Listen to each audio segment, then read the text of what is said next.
Hi everybody, Cam Sweet here from the Garage Connection and Central Digger Supply, coming to you today with some exciting news regarding an additional cooling kit with a filter that we're going to offer for the machines. All right, so what we're doing now is we're going after the QH12s and 13s, the FF12s and 13s, the DK12s and 13s, and I think there's one more set of acronym or letters, like a FJ or JF or some shit like that. But either way, these machines, we can finally offer a plug and play cooling kit, and we're gonna go over what that kit looks like and how you install it in today's video, so stay tuned. So the first part of this is gonna be identification of if your machine is compatible with this kit. See how that says QH13R? That means it's gonna work. All right, the way to tell is number one, that your hydraulic tank is down there by your feet. Okay, so the hydraulic tank would be on this side, and you'll have the little level gauge right there. Okay, and the other way to tell if it's going to fit is on the back of your machine. If your body is kind of held up by these big struts here and not the actual panels itself, then this is going to work for your type of machine. Now, the engine doesn't matter if you have the Briggs or the Rado, does not matter. The kit is going to work for both of these things. Some people have also asked if the fact that it has a cab is going to affect the kit at all. It doesn't. Contrary to popular belief, you don't have to pull the cab to work on this, okay? It's not a Ford, but it does make it easier if you at least lift the back of the cab up a little bit. So all I did was I unbolted it from the back, and I took a crowbar and just pried up on the housing, and I stuck like a socket underneath there just to hold it up enough so you can get the back door open. Now, if you guys were curious, this kit is not meant for a machine that has a factory return filter already. The fittings they use are weird. I haven't been able to get enough of them to make it logistically worth it. So you either have to figure this part out on your own if you have a return filter, or you can buy the kit. The fittings that screw into the filter will probably cross over to yours, but I can't guarantee fitment. So I can 100% guarantee it's going to fit any of these machines, QH12s, 13s, whatever, that don't have the factory filter. Now, when you purchase the kit, it's going to come with essentially two main components. You've got the cooler, and then you got the filter assembly with the hoses. The filter assembly is going to have a bracket attached to it, and you're going to have two hoses. One of the hoses has a 90-degree elbow on it. The other one is just a straight hose. These are going to be how you get from the cooler back into your hydraulic tank. The cooler itself is a 12-volt DC unit here, and we notice that we have a direction of airflow on it. This cooler is designed to blow air out of the engine compartment. Unfortunately, due to the design of the QH12s and the way the return line runs, I cannot get the cooler to blow air in the way that it didn't quite work right. The return hose is too short and I can't make it work. So this one only blows air out. It's not a big deal. It works just fine, and you won't have any issues. So two main components right here. Now we're going to go over how to put them in. And as you can see, this is how we have our oil filter mounted, okay? Our one bolt going through there.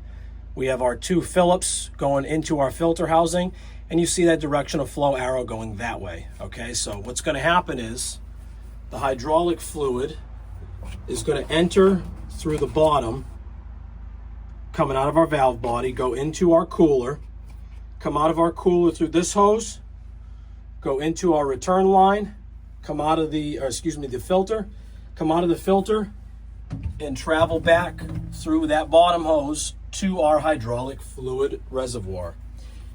So the first thing that you need to do to put your kit on is going to involve this fitting right here. This is where your return hose goes into your hydraulic tank.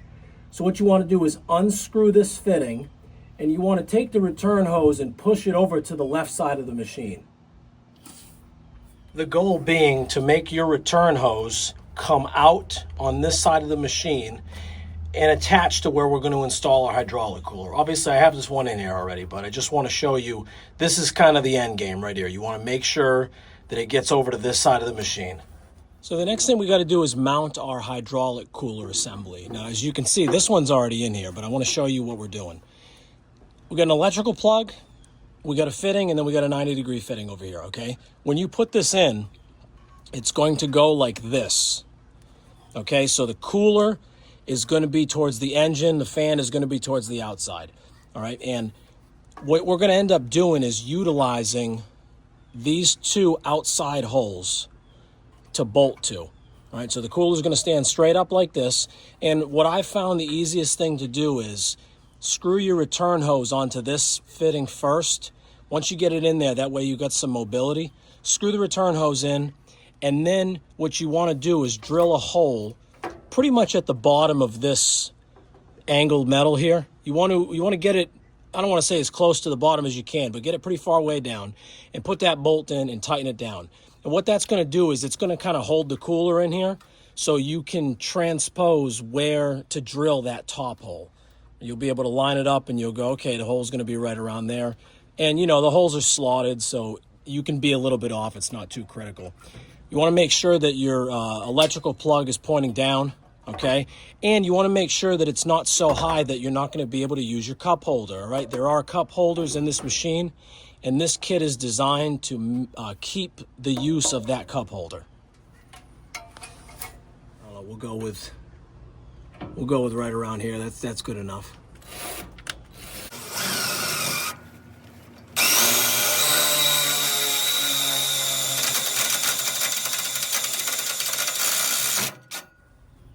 And then we'll go ahead and put our bolt through and throw our washer and a lock nut on the other side and tighten it down.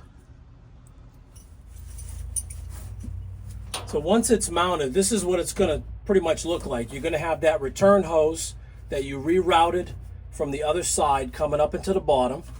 And then we're going to have this 90-degree fitting on top. And what we want to do is angle it so it's pointed over towards the right side of the machine.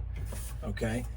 I'm about 1/4 of an inch below the bottom of the cup holder right here. So this is more than enough clearance for you to be able to use this cooler with that cup holder. Next thing we have to do is mount the oil filter assembly. Now, if you look at this oil filter, the fittings on either end are pretty much the same. We do have a directional flow arrow here. This arrow needs to be pointing towards the rear of your machine when you put this filter housing on. I use one bolt to mount it. It's not that critical, and it's nice to be able to kind of move it back and forth a little bit if you need to find some clearance in here, because there's really not much room to fit this in here. So what I did is I just drilled a single hole up here in a good spot where nothing's in the way and you got plenty of clearance. And how I did that was I just took the filter and put it up here, and this ended up working out for me. So I said, okay, drilled the hole there, right on through, and then I'm going to use this small bolt to hold everything together.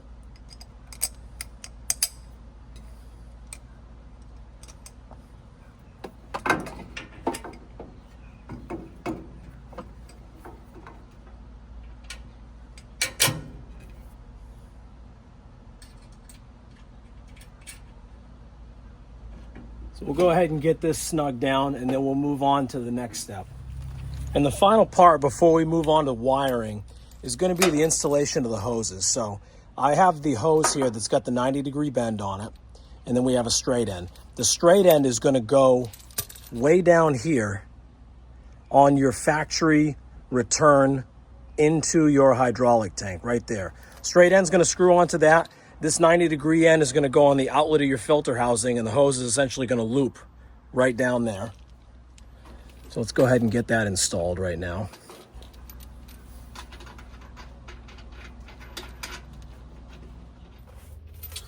What we're going to do now is install our hose between our filter housing and our oil cooler. So this one, you got to kind of persuade it to bend. All right, so what we're going to do, we're going to get this one started on the oil filter. This would be the inlet to the oil filter.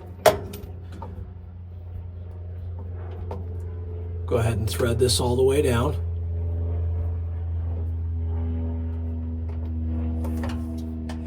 When it comes to installing the other end of your hose between your cooler and your filter, all you got to do really is just kind of clock this fitting in such a way that the hose has a nice place to run. The hose is just about the right length to accommodate wherever you choose to put the filter. All right, so in this case, this hose has a very slight downward trajectory as it exits the cooler, but it's not a big deal. It can rest on the gas tank. It's not going to be any problem. So, you just want to kind of clock this in a good way so that everything lines up. And then you want to go ahead and snug all these little fittings down. So you can snug this little lock nut down, snug the hose end, snug your return line down, and also over on your oil filter. The final step of this is the wiring of the cooler. Every kit that we sell comes with a little pigtail with a 10 amp fuse in it and just, a hot and a ground. The ground, the color may vary depending on what colors I run out of. The hot's always going to be red. And how you choose to wire this is up to you. We leave it open-ended because some of you guys want to put this on like a temperature switch. Other people would rather just run the whole time. What I prefer to do is I hook the hot up to the battery. So the battery's already on that side. It's right in front of essentially where the cooler is. So I put a ring terminal on this. I hook this directly to the battery. And then the ground, I actually hook the ground to the engine block right where the battery switch goes into, because conveniently, when you turn your battery switch on, the fan will run, and then you won't forget to turn the battery switch off, and then have to figure out how to pull start your machine with a cab on it. So that's what I choose to do. I think it's the easiest thing to do. I'm in Florida, so I kind of always need a cooler. If you were in, I don't know, Sault Ste. Marie, Michigan or something, you may want to put it on a thermostatic switch. But either way, regardless of where you are, you need one of these kits. I mean, like to the point of I've had the fluid up to like 250 before without one of these kits. So it's extremely important to keep your hydraulic fluid cool and clean. These machines don't do either of those things from the factory. So, you got to, the way I look at it, it's $400 to save easily that much in, fluid change when the pump grenades itself, or you're just going to rip through hydraulic fluid because you keep overheating it. So, I don't know. Hopefully it's worth it to you. I've got a bunch of these kits, so, buy them up. I mean, that's pretty much what I got 125 of this specific kit. Unfortunately, once they're gone, they're gone. So, it'll be quite a few months before I get more in. So, yeah, that's what I got. So thank you for tuning in. If you got any other questions, please let me know, or head over to centraldiggersupply.com to place an order. For now, that's going to do it. Cam Sweet here from the Garage Connection. Please stay on those projects.